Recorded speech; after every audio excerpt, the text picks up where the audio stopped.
Alright.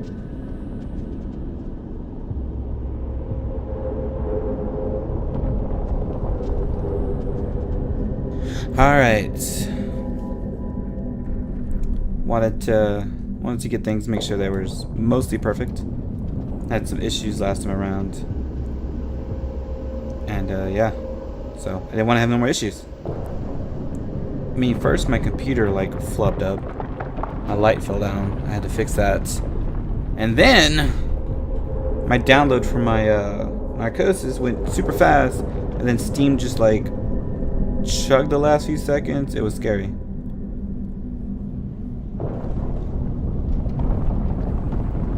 But anyways, we should be good to start here in a moment. I'm gonna go ahead and press E.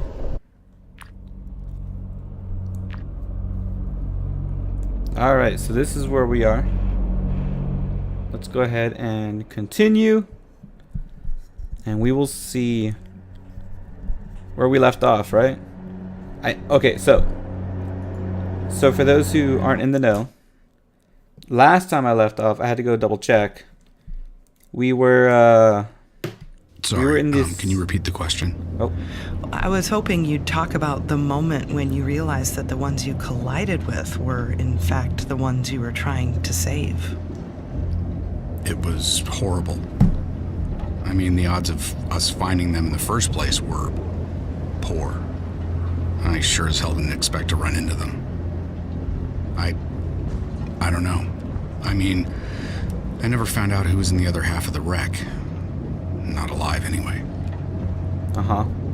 So as I was gonna say, we went through this last time. And I believe I got stuck for quite a while. Very frustrating. Do not remember where to go exactly. Was it up here? Come on, up. There we go. Okay, I believe. So I did watch my my last video that I had made on this, the last episode, and I believe I see where I messed up. I think I know a way out now. And it was because that last episode I was super tired, starting to get just a tiny bit frustrated. But I think I got it. I think I kind of saw how to do this. It's more of a follow the leader thing, I think. I don't know, because so basically in the last episode we had fallen through that hole, right? And I was like, oh, this is a mistake.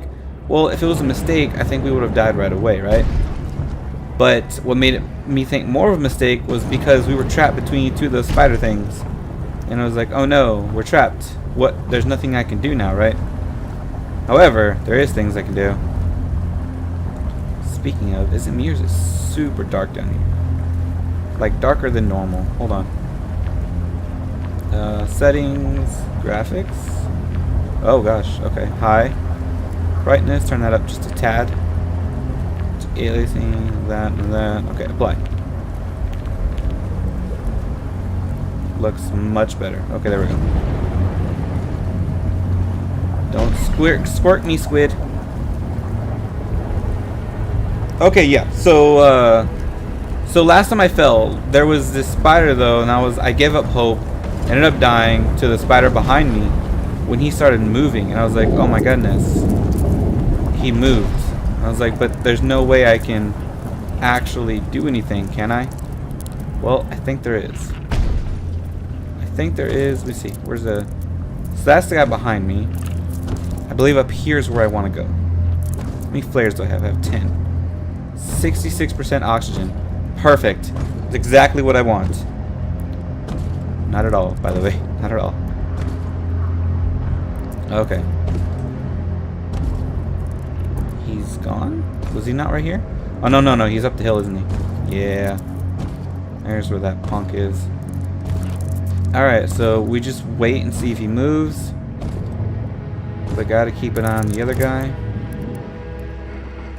Though I could fire a thingy at him. Gotta be careful of him. Alright, if I can try to keep him in the side mirror so I can look down here. Because last time that guy snuck up on me. Look, he's moving, see? Aha! Oh my gosh. Clear heads prevail, guys. Clear heads prevail so much.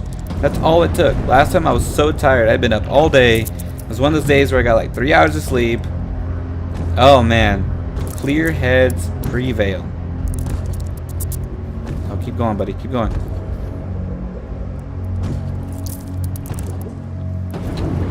Better not lead me into like a pit or something. I'm super pissed. He's not following us yet. Look, I'm just saying, he appeared at my backside last time. Scared the hell out of me. Where you go? You're not turning around, are you? Oh wait, I think he's. Whoa, no! Oh no, okay. What?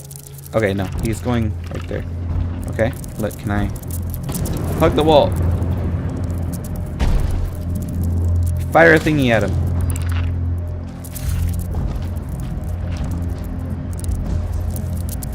Okay, that worked out. I can't. Was it really that easy this whole time? There's a ship. Oh my goodness. What happened to that sea of spiders that was up here on the cliff? Gosh. Alright, well. There's an area down there, but let's explore the ship. Let's see what's what. Can I open this, or are we going to go down there? Can I open this? Hello? Down here, maybe? Wait, that's a drop.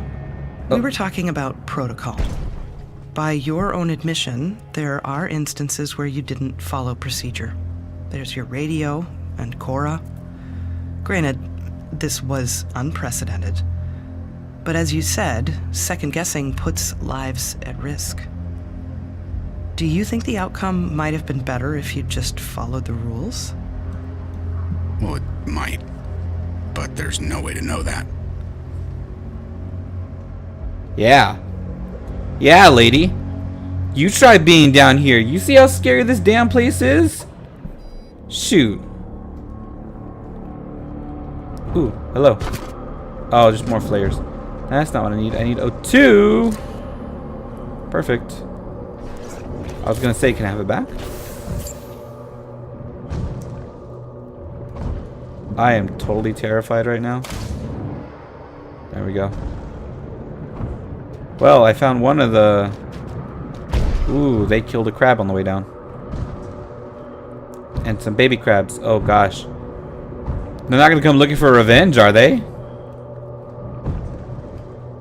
Ew. Up. Retrieve ID.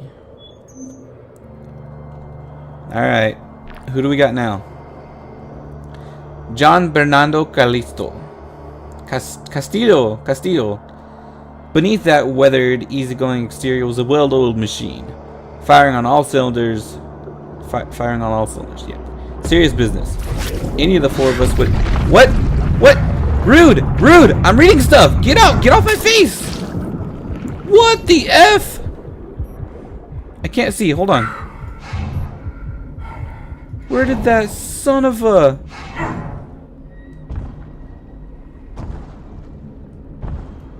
I was reading something. I'm gonna go back over here. Screw you.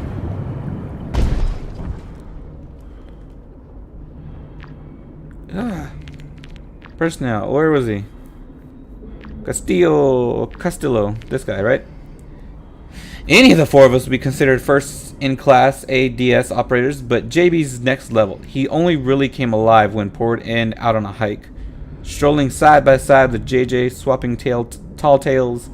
I know he fully expected to die just as he lived, in his element, doing what he loved. Careful what you wish for. Oh, man. Goodbye. You were a good man. A very good man.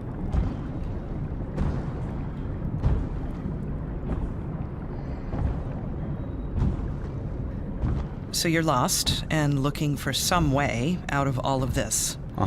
And really your only option now is the other habitat, Compass 2.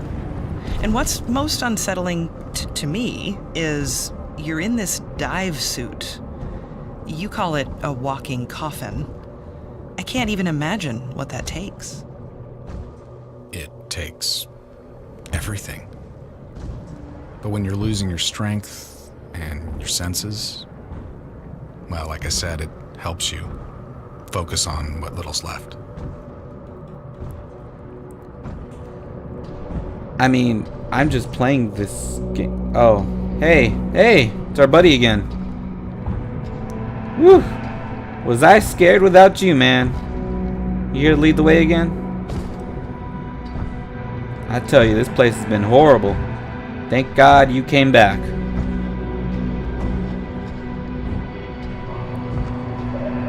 I think my thing ends here. Yeah, I gotta jump. Up. Okay, good. Ooh, that scared me. Okay. Oh. Hello? Oh, I might have to jump this. Oh, wait, no I don't. Okay, wasn't as bad as I thought. Hey, buddy, come back. Why can't we ever have a conversation? Why are you always taking the lead? Why can't you just talk to me? We don't talk anymore.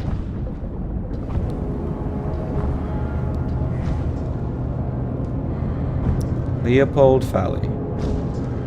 Huh. You know, it'd be pretty hilarious if I wandered into a mouth or something. Freaking Star Wars level stuff right there. Well, that led to nothing.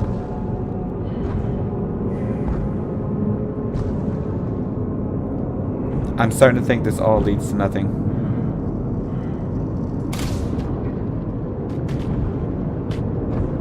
Yeah, that looks like darkness down there as well. As a matter of fact, I believe the screen is getting darker.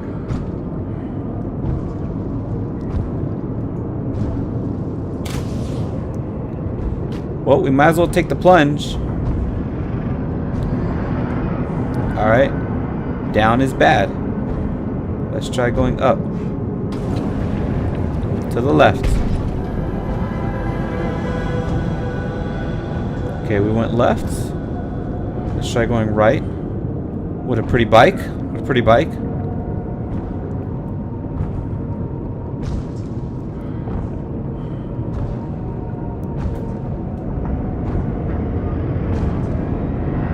Okay, right didn't work. Let's go left.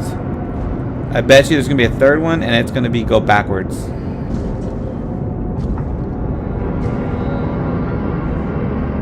Or it's go backwards right now.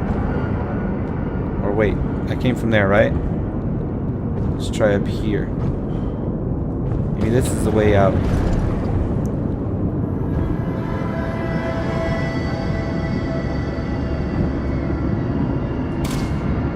Bookshelf. Am I reading books now?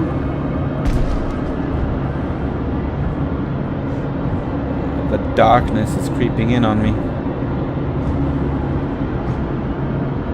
Probably not the right way, right? Yeah, sure was not. That sure is some darkness creeping in on my eyes. Did I already go here? I'm not sure. Alright, that didn't work. Just go that left one. The first hole we see.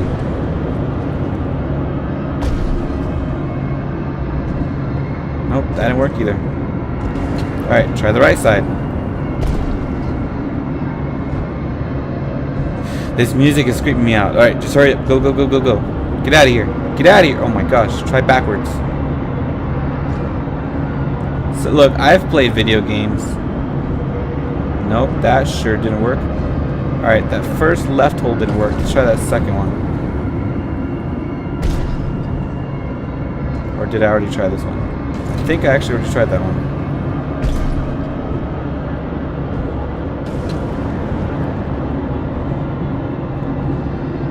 Is there one right here on the right or anything?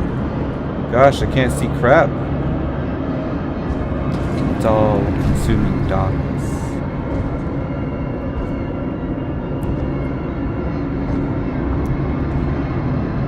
Oh my goodness. Alright, alright. We've tried that hole already.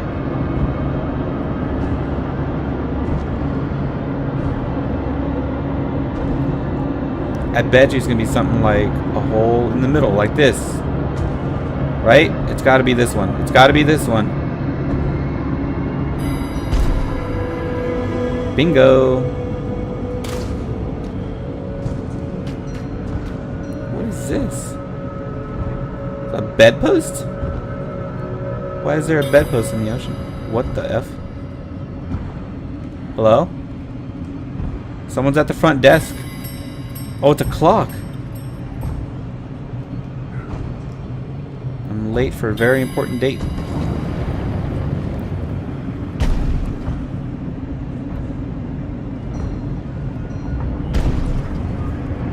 Uh-huh. Alright, this is gonna be the one we turn around, right?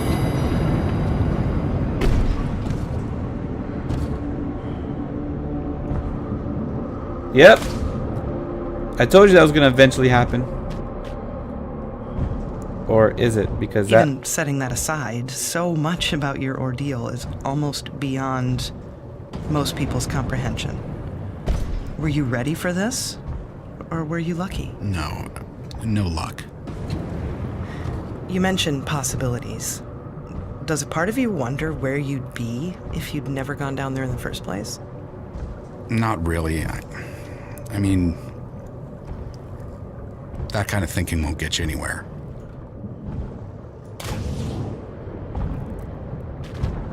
Can't see crap. What the?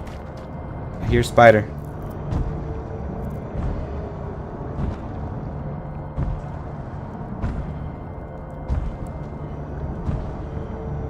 I hear spider, but I don't see spider. All these freaking sea grass flower thingies aren't helping either. What is that? Oh, it's an anglerfish. It's gonna come at me again. Get out of here. Get out of here. Get out of here. Get out of here. Oh, he got out of here.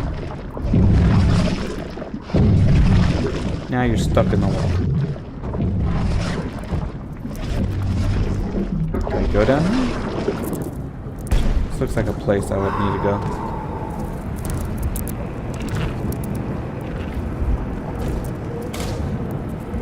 Or not.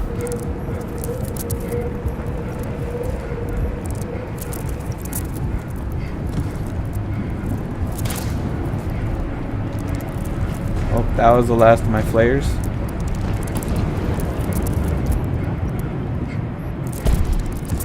I have no idea what else to do. I'm going to die now.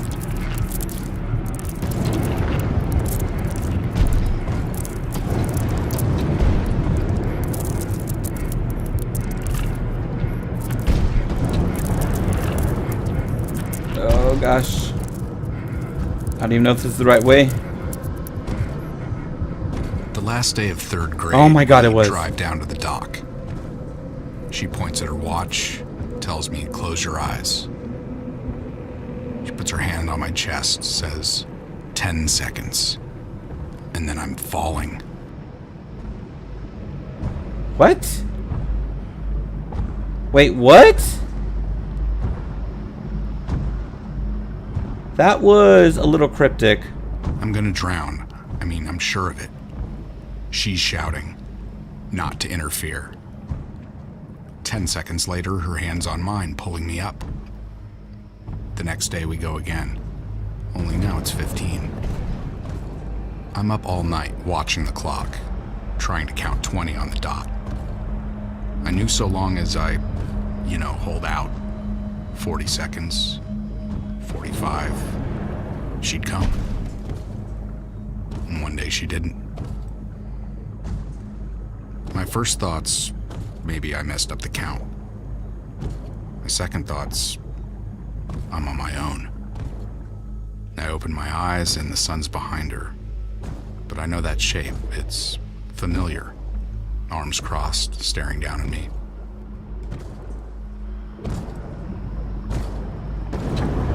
Wait, are we talking about her teaching him how to breathe underwater? This sounds like underwater breathing exercises.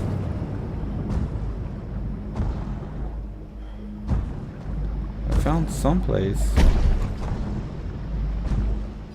What I really need is some O2 and some flares.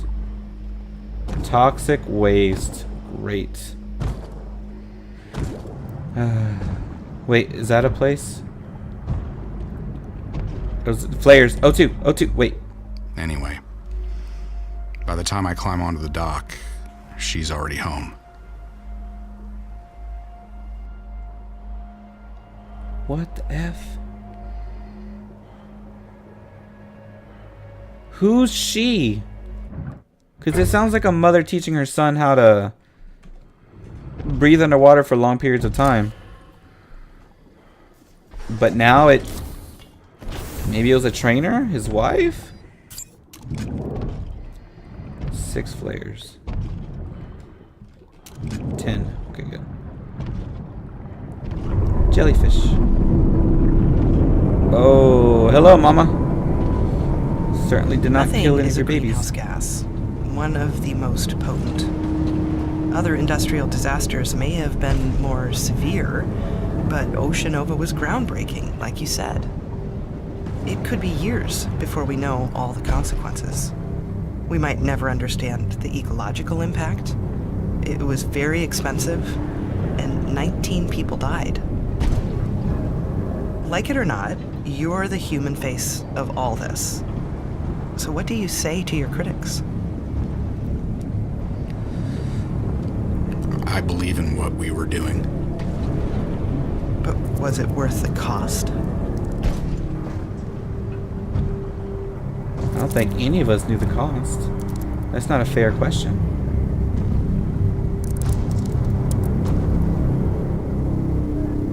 Oh, hello, Mama. You stay in there, okay?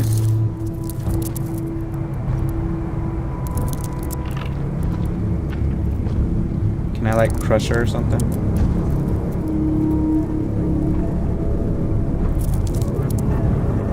Restore power to the lift. And then somehow get rid of that crab. Alright, how do I do that?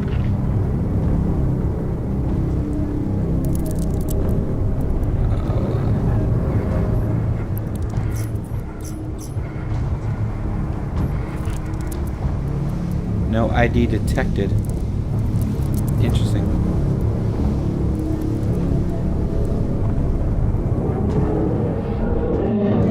Hello. Hi.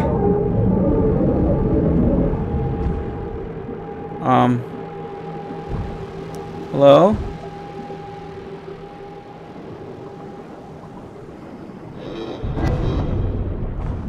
What? Go that way? Okay. You guys have no much. My body was shaking so much. I couldn't scream or anything. My body literally just froze and shook. I got chills. Whew. Oh man. Okay. He told me to go that way. Not entirely sure how I do that. Is there? Okay, good. There's an opening here. Yeah, you dumb fish. Did you see that? He just ran into the pipe. Ooh. There we go. Get us some O2. Look, another person.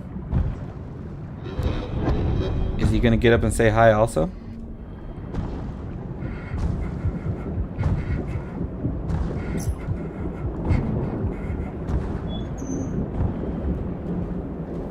Alright, who do we got? Hamza Saleh Al Yassin. Hopefully I said that right. Like driving a forklift or swinging a 9-iron, eventually the ADS becomes an extension of you. Second nature, matter of habit. He wasn't on the dive crew, but still, Saleh somehow managed to log hundreds of hours in the suit. Not for fun exactly, just so we know what he had. How did it feel?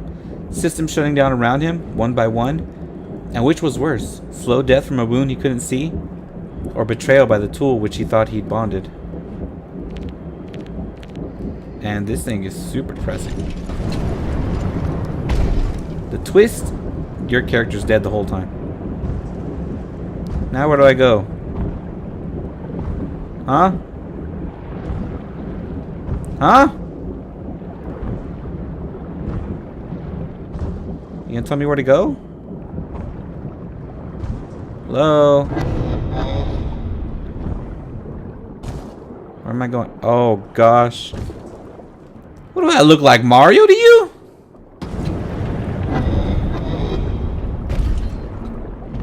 Uh-oh. I got inked. Can't see. Shh. Calm down, calm down, calm down. It's okay. Oh, control panel's right here.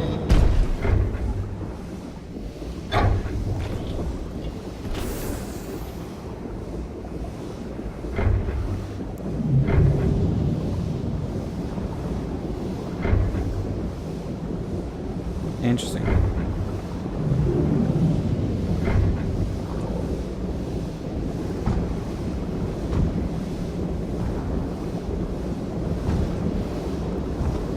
Okay, so I've rerouted the methane flow, but I'm not entirely sure what that does for me.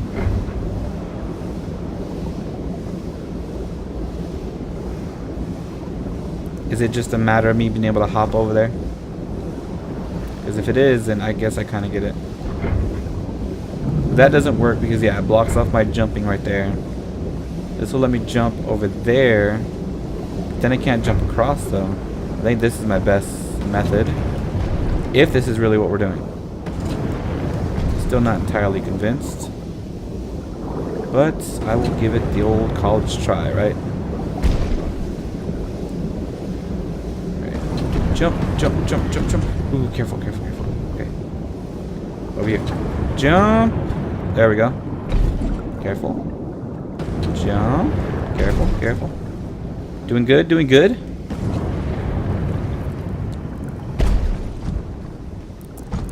Can't believe I did that.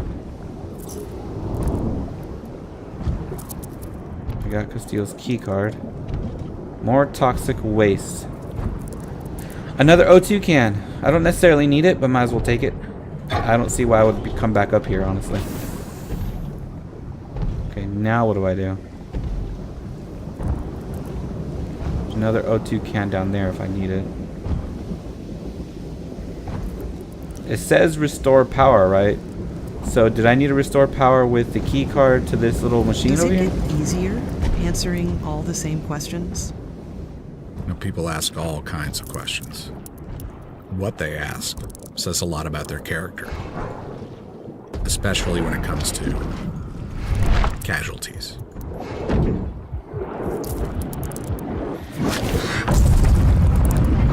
Gosh darn it, he's behind me. Gosh darn it, he's still behind me. Get off me.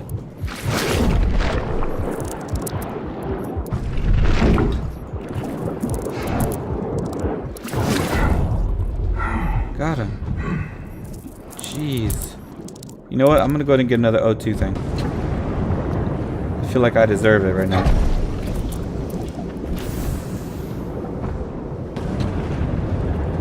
Alright, Spider Mama's still in there.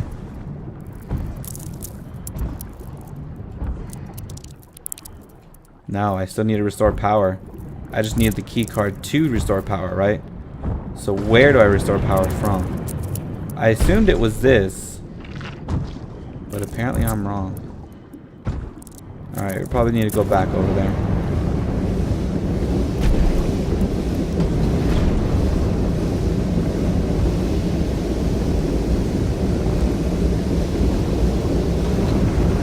Oh, great. Another family member. Come on. Come on. Come on.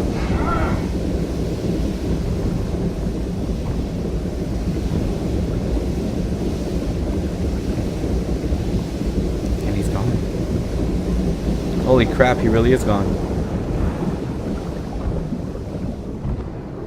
don't believe it. Where'd he go? Wow. He legit disappeared. A freaking magician squid, man.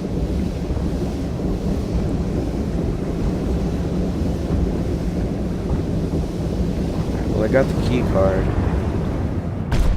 Not sure. I don't see a console down there or anything. Oh, I do see one over there. I think that's a console down there.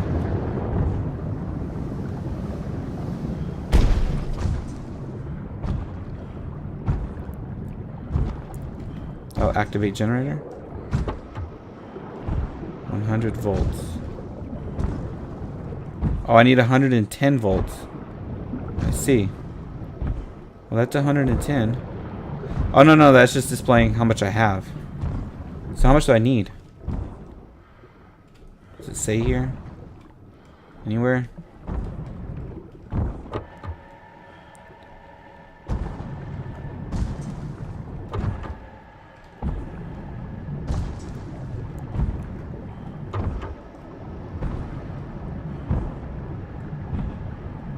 Still don't say how much volts I need. Okay. Overloaded.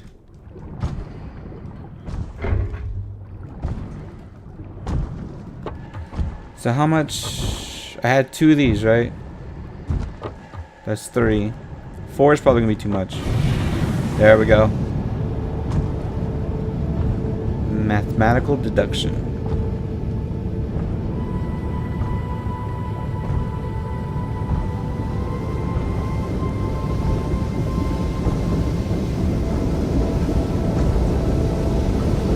Man, this place is loud over here. Why are you blasting my ears?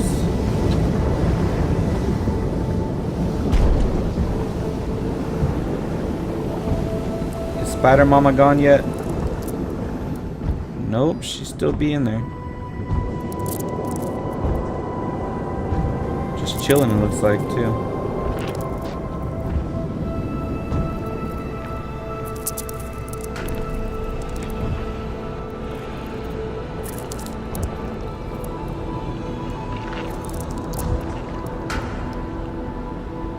So what's the response when they do ask about the gory details? I oblige. See which way they want to take it. I mean, what people don't get is that they don't want me to keep going. Not really.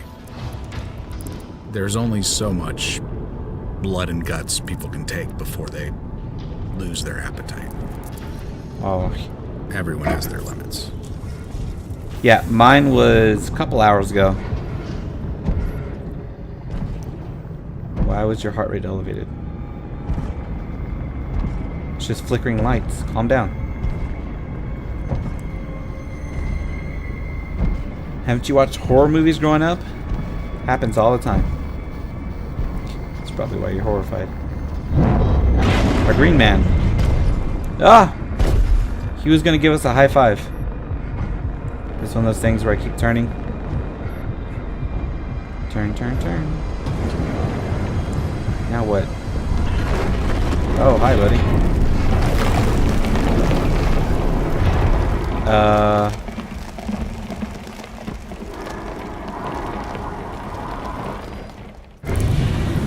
Okay. Not sure what it wanted me to do there.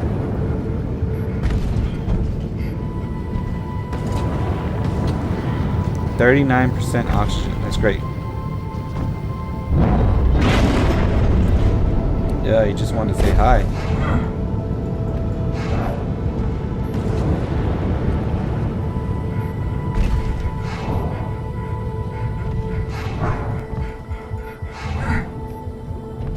Shoot.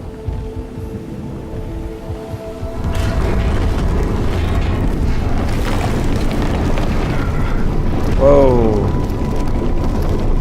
What?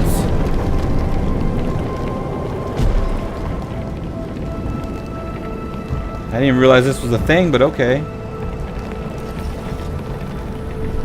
What? I don't... whatever. Just go with it.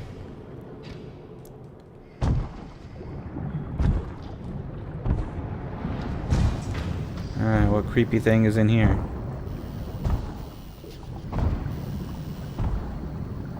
You're very candid when describing some circumstances. Times when you felt crippled with fear, coming across the bodies of friends and colleagues. Yeah. It's clear you care, but there's an undercurrent of detachment in the way you present some of the more difficult moments. Was that your intention? No, I've heard that before. I just did my best to paint a clear picture. When it comes to empathy, there's no manual for that.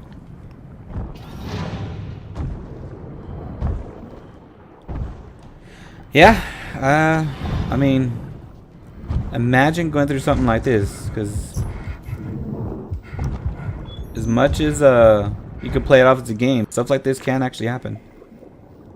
Anders Dale Ryder. We're all in it together down here, but as much as someone could be, Anders was in charge, always on the move, checking up on people and on progress and writing it all down.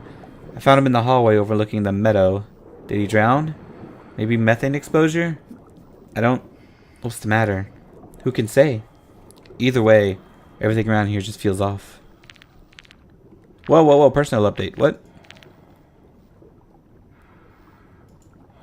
For the first time or the 15th, trudging through the extractor farm always puts a little ice in your blood. Someone, can't remember who, someone said it's like a forest of metal trees. Roots soaking up the salt of the earth. JJ walked these fields pretty much daily. Now he's watching over them, like a second-rate scarecrow, attracting more scavengers than he repels. I can still hear him now, cracking jokes and talking shit. Like father, like son. Nah, that's his dad up there. Excuse me for cursing, guys. Try not to in the stream, but it's part of the game. Gonna read it.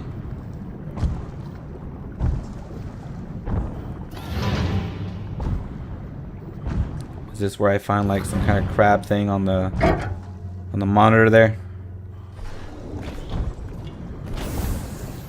I have 8 flares, but I guess I could take a few. There's plenty in there.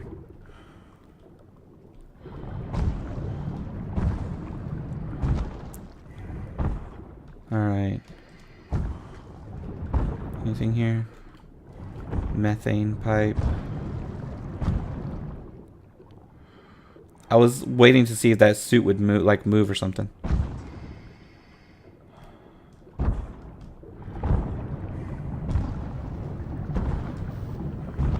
Smile, you're on camera. Candid camera. Well, this looks lovely. Yep. Dead end. You sure about that? Don't lie to me, game. Don't lie to me. Mistakes are proof that you're trying. I have to ask again. Was it luck? Conditioning. Conditioning and discipline. That's how I got down there in the first place, and that's how I got out. It's about keeping tethered. I don't want to turn task. around. You don't let yourself forget about the reality around you. You can't.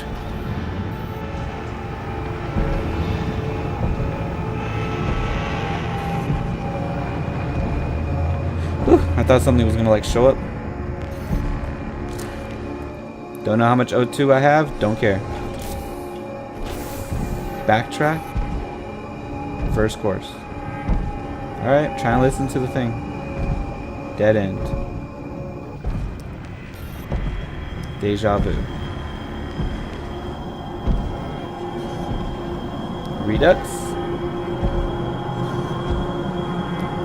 What did that say? Moonwalk.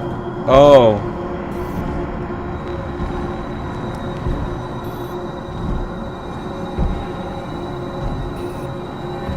Dead end.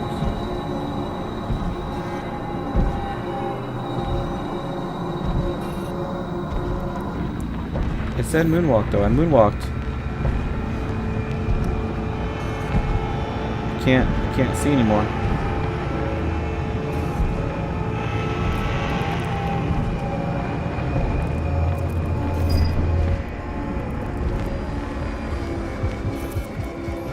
Let it go. What am I letting go? Certainly do hear something.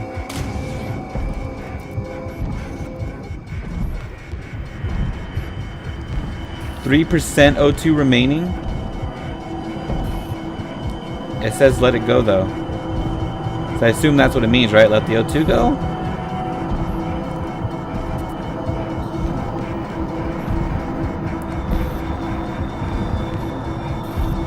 Holy gosh.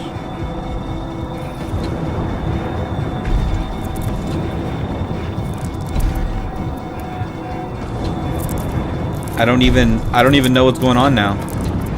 There's O2 right at the end of the tunnel here.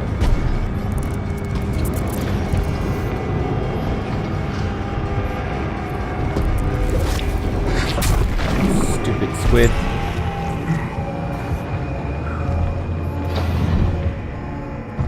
What the F?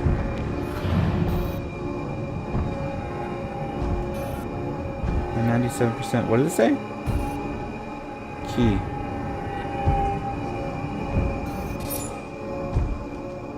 Passcode denied. Oh, I need a passcode here. There's pictures of somebody. A little girl.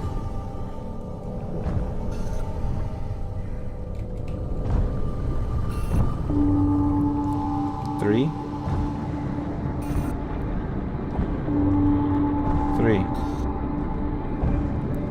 333 is all they say.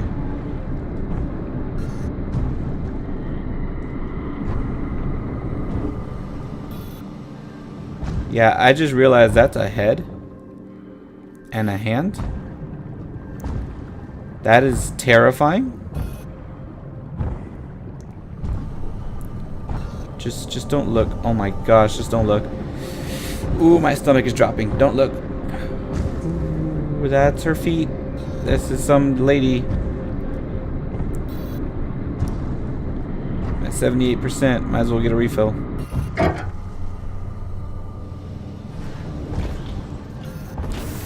All I got out of the thing were 333.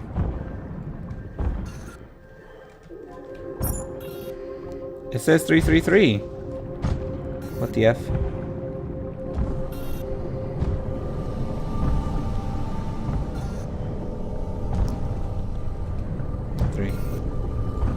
Gosh. I don't even want to look up there. Yep, there she is.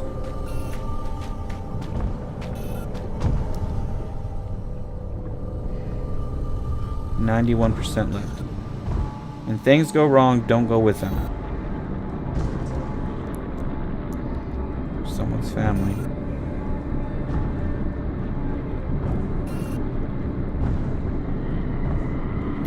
Something over here.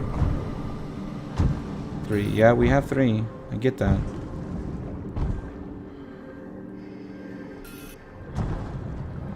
Was she looking at a number maybe? Nope, it was a 9. Whoever this person was thinking about killing herself. Is this maybe another clue? No, it's not. I have to interact with these things. Hey, there's something over here. Can I pick that up? Whatever it is? It looks like a photo with a knife through it. Whoops, I didn't mean to do that. My bad. Do I grab her hand? Oh, she slit her wrist. 5. Yep, that's long ways. She's dead. 6. Yeah. Alright, so I just gotta look at whatever the number is. Distractions are dangerous. Stay sharp. Stay safe. So what does this have to do with anything? This lady who slit her wrist. Obviously a part of this is in his head. You know? 3615. I think I'm missing one more. Anyways, what does she have to do with anything, you know? Is she like a wife? Like, did his wife kill herself? And so he came back down here or something? I'm missing one more number. Yeah, I thought so. It's gonna be like on her butt. 615. Those are the 3s on the monitor. That was pretty easy to decipher. Something here. There's a squid in the water tank. That's great. Let me try walking in reverse. Maybe I'll see things from a new perspective going that way.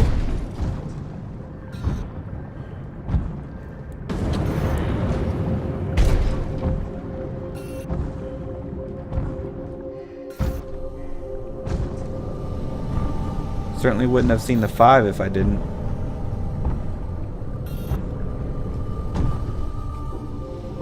I feel like this has to be a clue, this thing. But it doesn't appear to be. Oh, 0? Yep. These look like pills, too.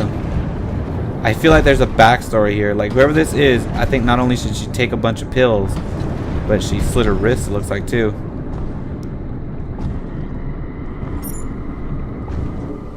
That's good, confirmed. Alright, I'll get one more O2 intake before I go. Gotta get that hit. Open door. Oh, now you move back into place? Server room. Oh, great, weren't we in a room like this before? As soon as I turned around. Hazard door is unlocked.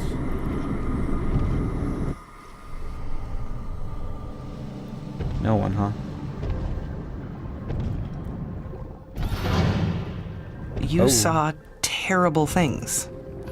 And even if you made it to the surface, you couldn't count on being rescued. I mean, I had lost my mind. Did you ever feel like you were losing it just a little? No. When they found me, I'd been floating on the surface for at least 5 hours. I talked with therapists and trauma experts for months. Said I was hiding the hurt. But it's not true. I made mistakes down there, yes, but did I lose my mind?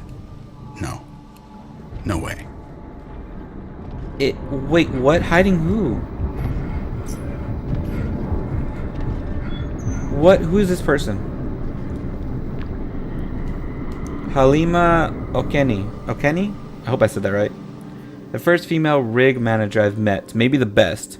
Halima was driven by the desire to make her family proud. Now here she is, knife in one hand, pills in the other. Heartbreaking. But there's an undeniable dignity in accepting the inevitable, refusing to bargain. The youngest amongst us, and she didn't try to run. The captain going down with the ship. Still, it's hard to imagine any parent taking pride in this kind of resolve. Not when it ends like this. Oh man. That was a head trip. I see you. That door's open. I see him over there. Mocking me. Like a little punk. These bathrooms. This is not any bathroom I'd want to go in. Max flares, huh? Always starting to hate turning around. Especially in this game.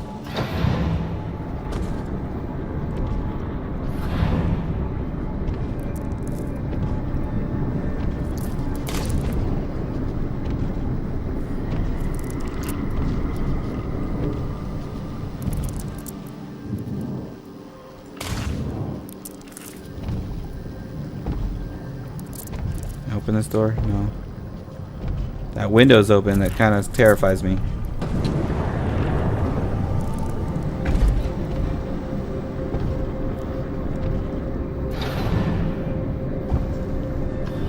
Alright, well, the doors are open.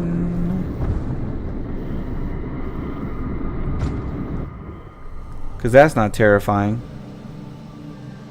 There's another dead body. I'm not sure what that is. There's the girl.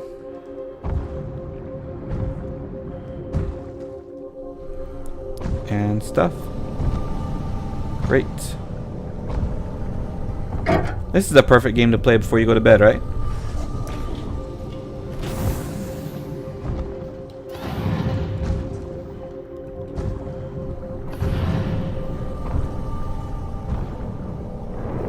Something was eating his face. Anglerfish, it looks like. You know, I already kind of forgot what I'm supposed to be doing. Hi. Hi. Oh gosh, can't. Well, I got nowhere else to go. I don't know. Oh gosh, I'm going down. Oh, going that way.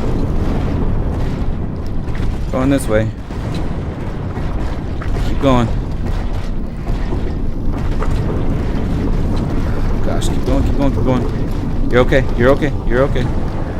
Don't go right, looks like it's frozen. The frost kind of gives a hint of where they're coming from. Come on, buddy. Oh gosh, don't go down that way. Gosh, shoot. Just gotta watch the red.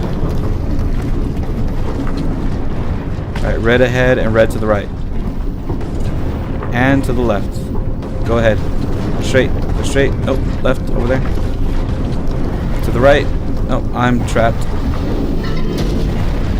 Oh, he saved me. Thank you. This entire experience is defined by the fact Holy that you're gosh. back alone. Your story started with 20 people, but ends with 1. So when it comes to telling those stories, you're the only one who can. Yeah. There's a responsibility to get things right for the record. What the F?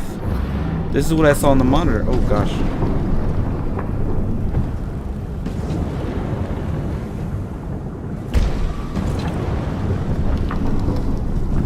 Don't stand on the ice.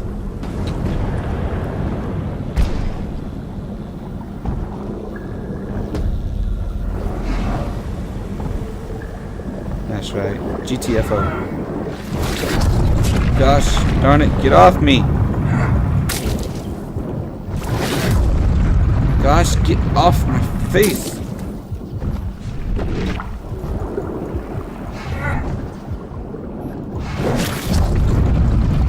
Get off my face. Shoot, I already got half O2 left. I'm not sure if I got him. I think so. I did. Good. Jeez. Okay, evacuation pod.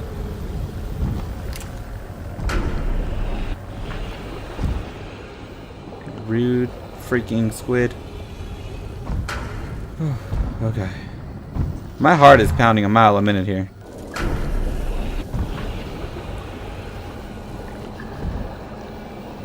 Oh look, more friends. Just what I need. Oh hey, it's my buddy though. Okay. Roses are here. Why are there flowers here? Not roses, obviously, but you know, whatever. Are you stopping them from attacking me, friend? It looks like it. I told you this whole time he's my friend. Notice the suit now that we're up close. It's one of those really old-timey diving suits. Not the advanced stuff that we're wearing, or the ones that he's knocking around here. His is an old-timey suit. What is that swinging back and forth?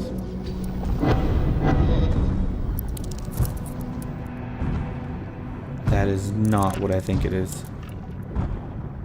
Unlimited thrust enabled. Are you kidding me?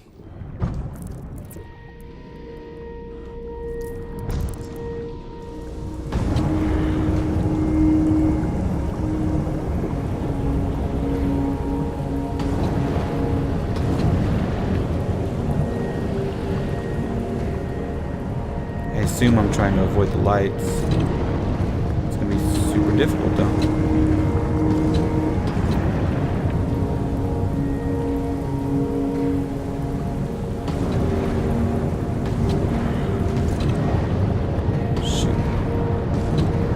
thought a light got me.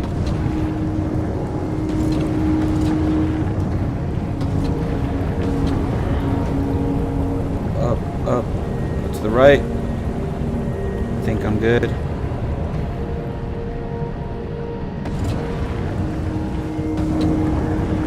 I think it's also just don't touch the ice. Actually, I'm not even sure if it's anything about the lights. I think it's just don't touch the ice.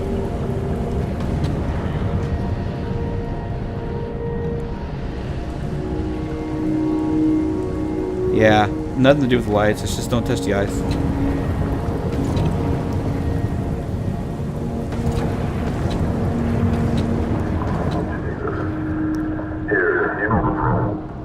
What? You're stressed. Breathing hard. Oh, please get off me. All good. Let's try in reverse. What the F? Am I back where I just was? From the beginning of the game?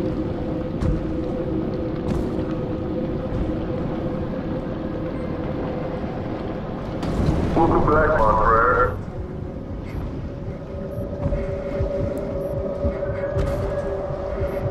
What the?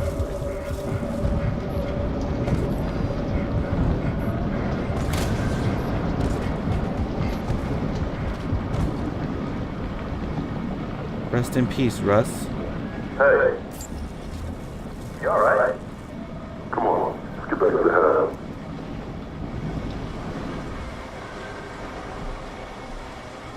What is going on?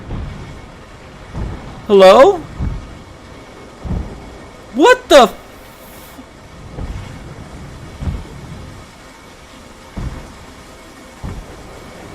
Okay. Welcome back to Open Air. I'm Emily Kaler. If you're just joining us, my guest is Kip Mattis, sole survivor of the Ocean Nova disaster. His first book, Hell or High Water, is a harrowing account of his ordeal. Earlier, we talked about the life aquatic, escaping the flooded habitat, and being lost on the seafloor inside a half-ton titanium diving suit.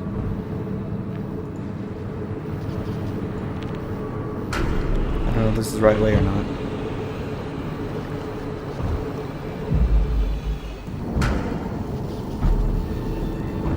Kip, I know this might not be easy, but I'd like to talk about the end.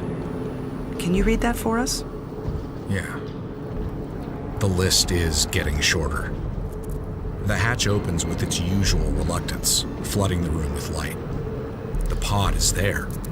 I'm going home. Tomorrow I'll be the sole survivor. But for now, I'm not alone. What? No data on that. What?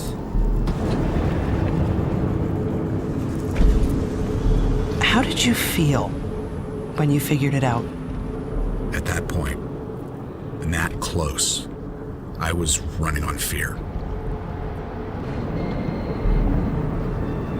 So when I saw another suit in the room, it's almost too much to process. I couldn't believe that it was...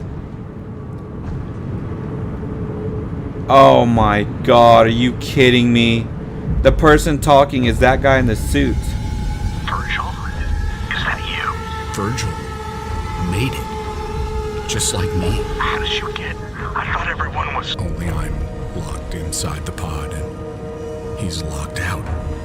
Can you hear me? I can't stop the launch. There's no override. He's not coming back. Oh God, I'm sorry. And that's on me. 30 seconds to evacuation. So are you saying that if you did something differently, that Virgil would have lived? That's right. Until I saw it. Fear in his eyes. I thought I was the only one. It was a bad call. Evacuation in 5, This can't be happening. 3, 2. Oh God, I'm sorry. Evacuation commencing.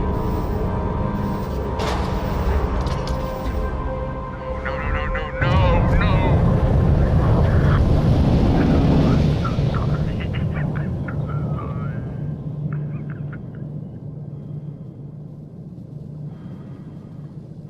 What? The guy talking is the guy who just escaped. It wasn't, we were not playing that guy this whole time. You didn't kill him. Really? Who did? Bad luck? I'm responsible. Look, I'm up here talking with you, and he's still out there.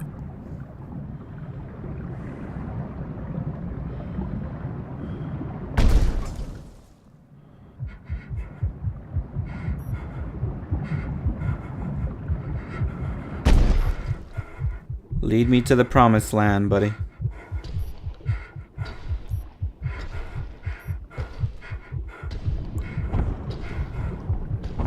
I'm not controlling this, by the way. I'm just moving, looking around.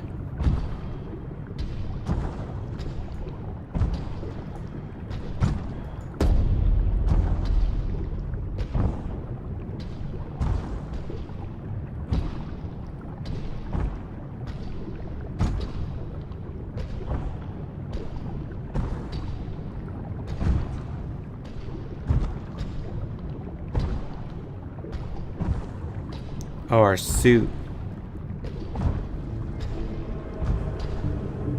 I was gonna say, we now becoming the Wanderer. Honor Code Inc. This was a very good game. Holy gosh. Alright, give me a sec. Let me, Alright, I wanted to turn that down for a little bit so we can talk. So, this was a really cool game. Like, I wish it would have been more polished in terms of feeling kind of clunky, though I think that was also due to they wanted to make it feel like you were in this giant suit that was made for deep diving, not combat or anything like that. But there's still areas where it felt more like you're wading through mud than water. But other than that, this was a fantastic indie game. This was a very cool game. Is that crack any bigger? We are now the Wanderer. Anyways, this was a very good game. Like, I thoroughly enjoyed it. And just, wow. Made in the Unity engine. These guys did a very nice job. I'm super pleased that this was a game I played. And I'm super pleased that you guys got to watch this along with me. I want to know what you guys think of the story. Did that ending surprise you? Because that sure as hell surprised me. And I've seen Honor Code tweet out that people were surprised by the ending. And I was like, I was wondering what it could be. Did not even think about it. Did not even think that it could have been someone else.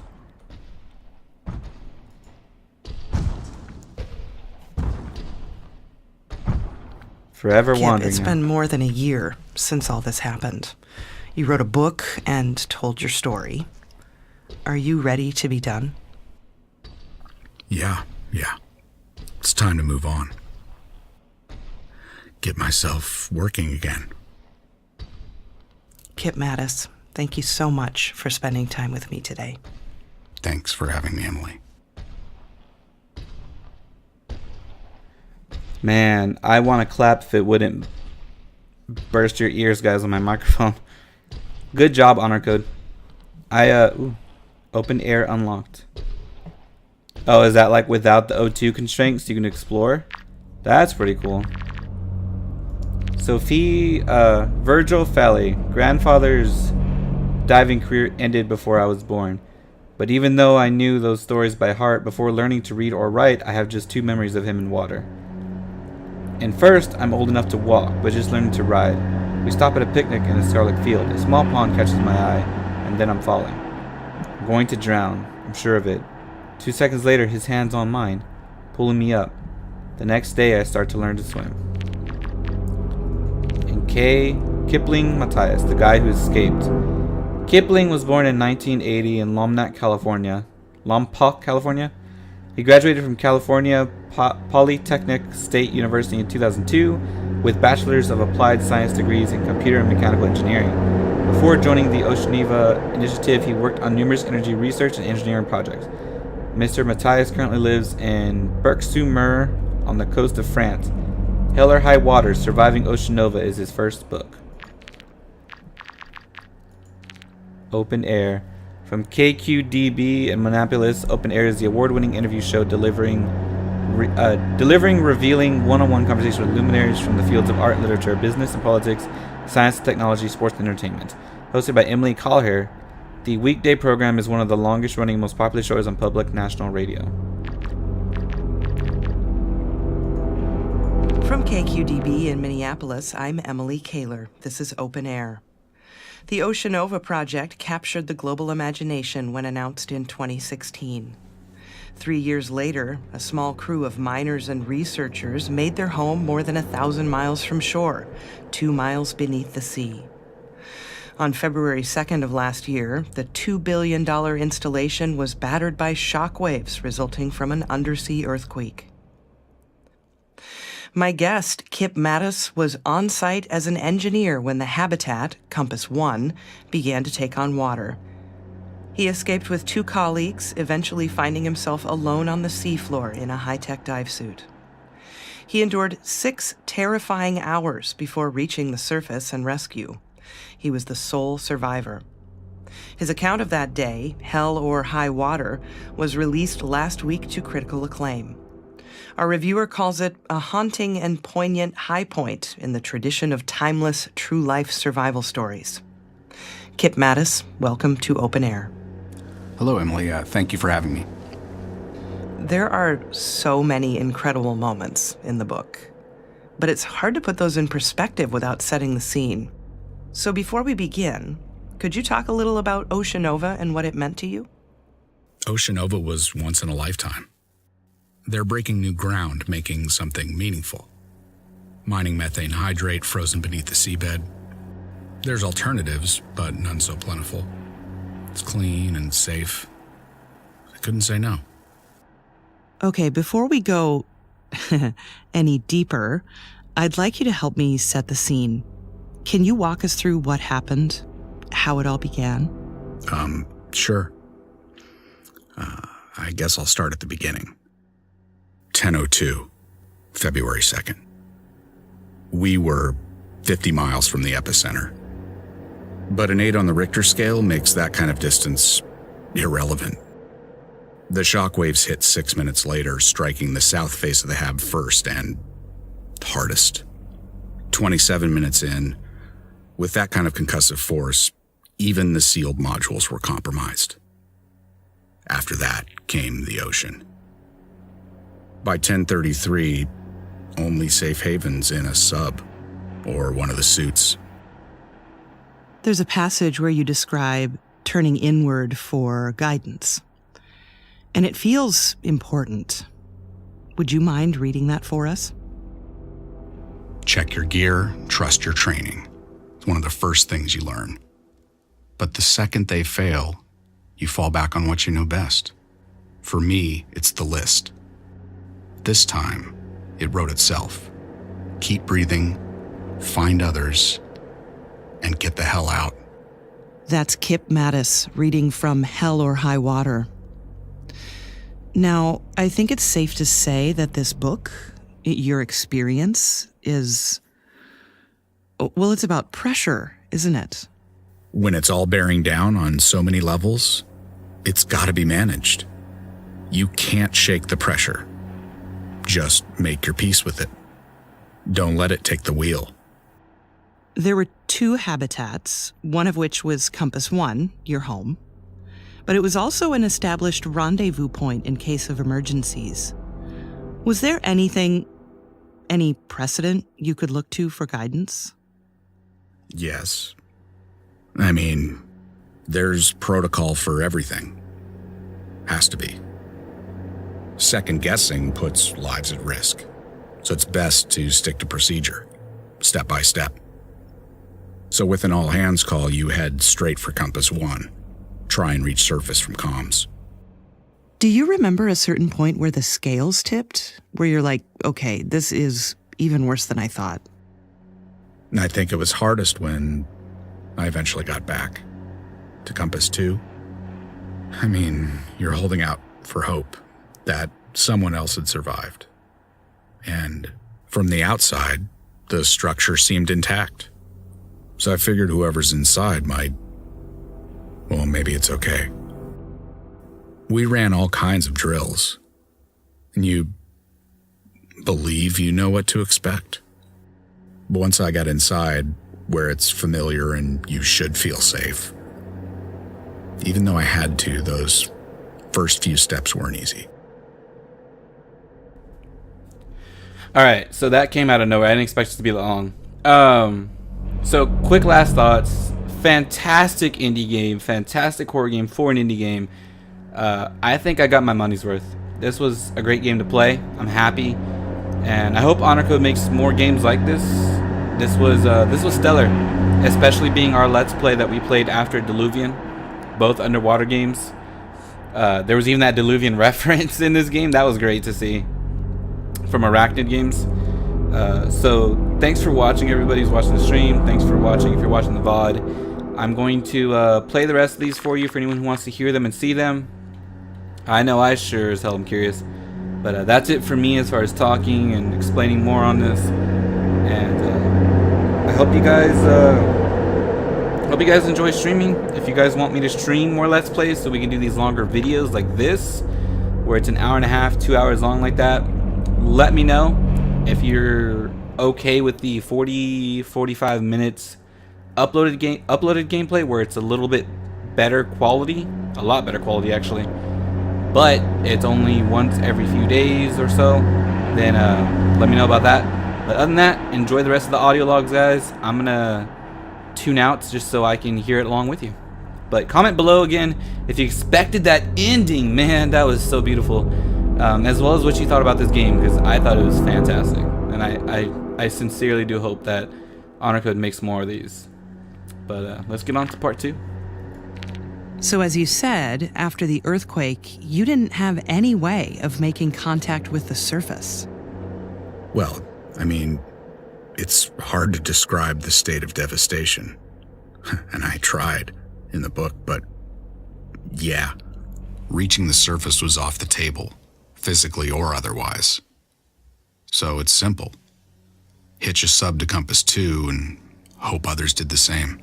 Which you did after a pretty incredible ordeal. And we're jumping ahead a little, but when you got there, things were different. Can you talk about that? Normally, the habs are lit up top to bottom all the time. A lot of the gear was waterproof. Some of the lights and monitors were still running. So it wasn't dark, but it's fading. Like the whole thing's on life support. We now know that at least a few others survived the initial destruction. Some managed to get themselves into dive suits, like yours, and tried to do just that. None of them survived, though, which seems to underscore the fact that, even with a clear course, the pressure can still get to you. And I guess that being down there for months, how can it not? Yeah. It's relentless. I mean, the isolation is unnatural. Little problems start to spiral. Any baggage you don't check at the surface comes unpacked pretty quick. Some find ways to cope, others struggle. How do you mean? Well, time kind of stops, right? And watching life go by inside the bubble is cruel. The ones that care get a head start learning to live without you. So the grief comes first, whether or not you're really gone, which feels like they already let you go. You had to confront loss on an entirely different level. That's evident when you write about finding one of your colleagues for the first time. Dr. Pahlavi? Yeah, that's right. Was that the first time? No, not exactly. No, I mean, I've seen death before, but not like this. Up here, the impact's usually more abstract. This is intimate. It's like when you pass an accident on the freeway. All the possibilities run wild. But then a song you like comes on, or your exit's coming up, and you've moved on. Back to normal. What's it like living in a habitat? I mean, there were 20 of you, including scientists and engineers like yourself. Sardines in a tin? They're planning on 60, 75 once the whole thing's staffed up. So just 20 of us felt hollow. There's not much time for recreation, but the options are there. They did their best to keep us happy. But not exactly carefree, I guess. Right. We even had this saying, "In God we trust, everything else gets triple checked." But so much diligence makes every aspect of daily life heavy. Each task or item, like getting into a suit or going outside, has an equivalent weight. So, for getting cargo or yourself over to Compass 2, the shuttle's the most efficient option, relatively speaking. The protocols, the lack of sunlight, breathing recycled air. How do you cope with all of that? Well, they give you shots, and we do these checkups with the surface every 2 weeks. The little things are tough, the stuff you have to live without, as well as the new inconveniences you have to accommodate. They kept the heat up, but the weight and presence of the ocean, you can't shake that. Gets under your nails and gums like your teeth are coming loose. And then at some point it recedes. You might not notice that till you're topside, but it's always there. You describe this feeling that you had midway through that escape might be impossible, which led to thoughts of suicide. I have to ask, was it something you seriously considered? I was just being pragmatic.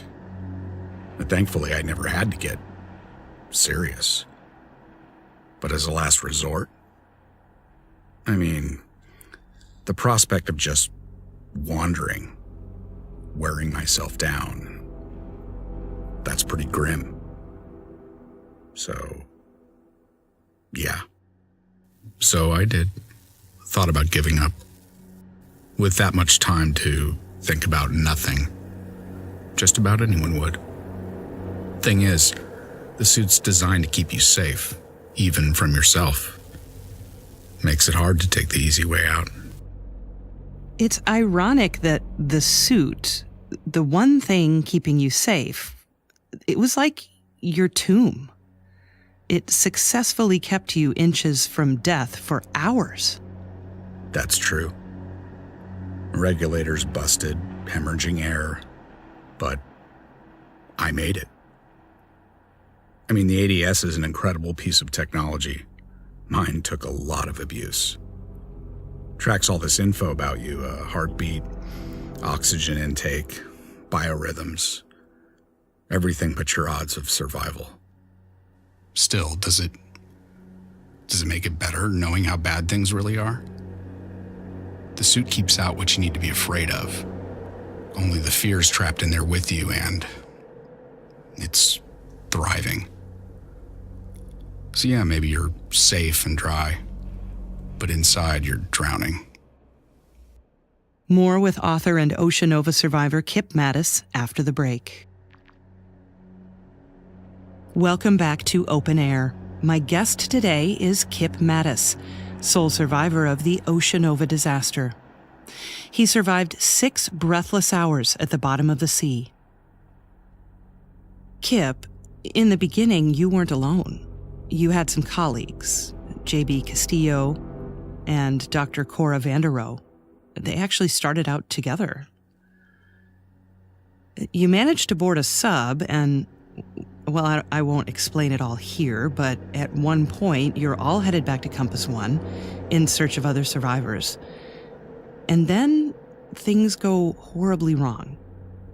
Now, you were prepared, but what happened next caught you completely off guard. Can we talk about that?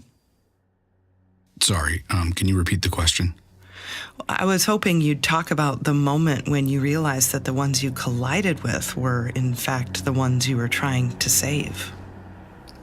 It was horrible.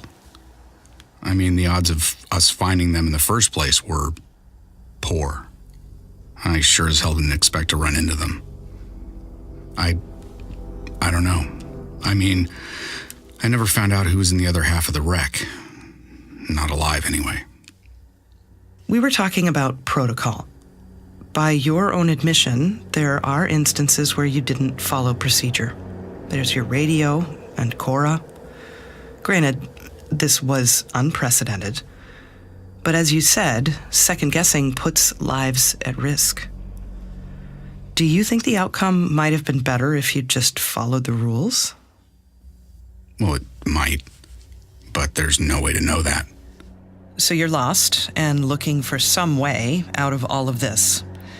And really your only option now is the other habitat, Compass 2.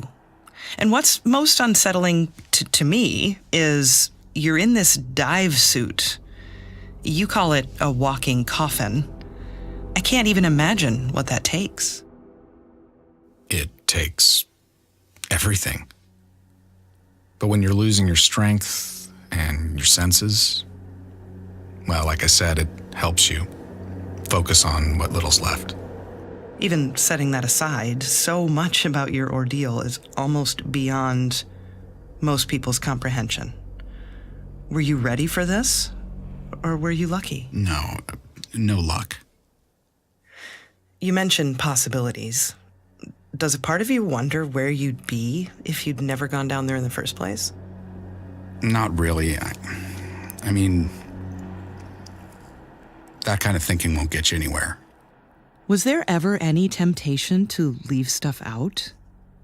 Did you worry what people would say? While writing the book, I mean, what happened with you and the others, the conversations you had, the choices you had to make. Right. I try to address that from the start, and by the end of the book, I hope it's clear. I'm not proud of some of the things I did, but I'm not leaving anything out. I can't. I've been meaning to ask, how did you get the name Kip? That's thanks to my old man. My full name is Kipling. Like the author? Yeah. Unfortunately. But your mother was the literary one. They divorced when you were pretty young. Can you talk about that a little? She was determined to be unhappy. Could never really see how that might affect everyone else. After my dad took off, she just got worse. Colder. How do you mean? Well, she's never especially good with people, and that's his job. So after the initial shock wore off, all of a sudden it's all about self-reliance. You mean like tough love? Maybe. It's like she thought the stronger she made me, the earlier she could stop, like worrying about me. So she was like checked out, absent? No, not exactly. It's actually kind of the opposite. I mean, it's almost in Dad's absence, she was reminded I was even there in the first place. And it was like, well, okay, soon you'll be old enough to have your heart broken too, and I love you, so now you need to learn to be strong. Well, that's a good thing, right? Well, sure, if it's the thought that counts. I mean, the intent was always there, it's just the execution. Here, look. The last day of 3rd grade, we drive down to the dock. She points at her watch, tells me, close your eyes. She puts her hand on my chest, says, 10 seconds. And then I'm falling. I'm gonna drown. I mean, I'm sure of it. She's shouting, not to interfere. 10 seconds later, her hand's on mine, pulling me up. The next day we go again. Only now it's 15. I'm up all night watching the clock, trying to count 20 on the dot.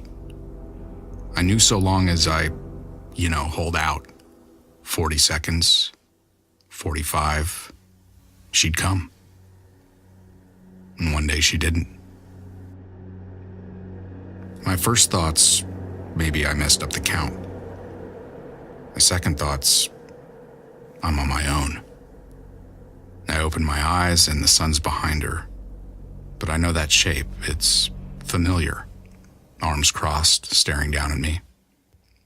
Anyway, by the time I climb onto the dock, she's already home. Methane is a greenhouse gas, one of the most potent.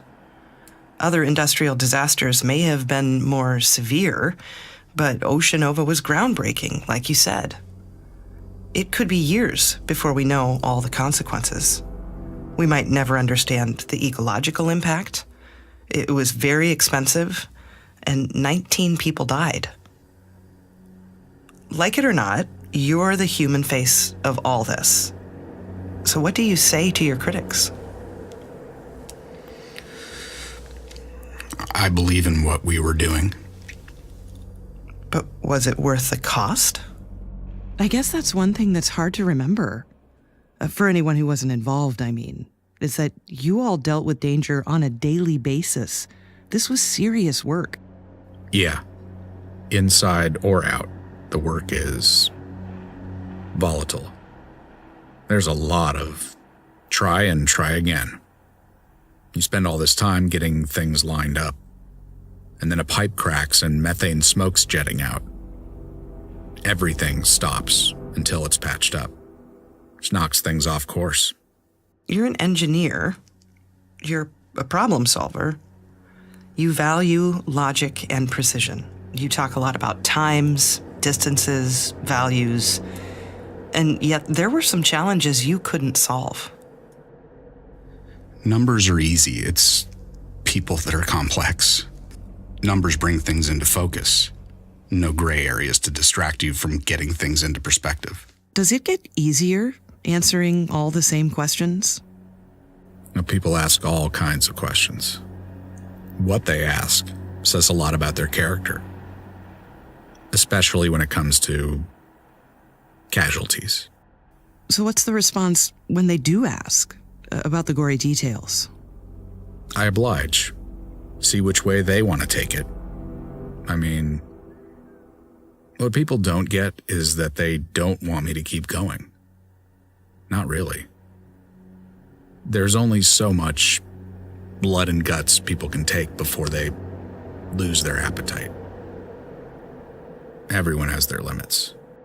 You're very candid when describing some circumstances. Times when you felt crippled with fear, coming across the bodies of friends and colleagues. Yeah. It's clear you care, but there's an undercurrent of detachment in the way you present some of the more difficult moments. Was that your intention? No, I've heard that before. I just did my best to paint a clear picture. When it comes to empathy, there's no manual for that. I have to ask again. Was it luck? Conditioning. Conditioning and discipline. It's how I got down there in the first place, and it's how I got out. It's about keeping tethered to the task. You don't let yourself forget about the reality around you. You can't. You saw terrible things. And even if you made it to the surface, you couldn't count on being rescued. I mean, I'd have lost my mind. Did you ever feel like you were losing it just a little? No. When they found me, I'd been floating on the surface for at least 5 hours. I talked with therapists and trauma experts for months. Said I was hiding the hurt. But it's not true. I made mistakes down there, yes, but did I lose my mind? No. No way. This entire experience is defined by the fact that you came back alone. Your story started with 20 people, but ends with 1. So when it comes to telling those stories, you're the only one who can. Yeah. There's a responsibility to get things right. For the record. Welcome back to Open Air. I'm Emily Kaler.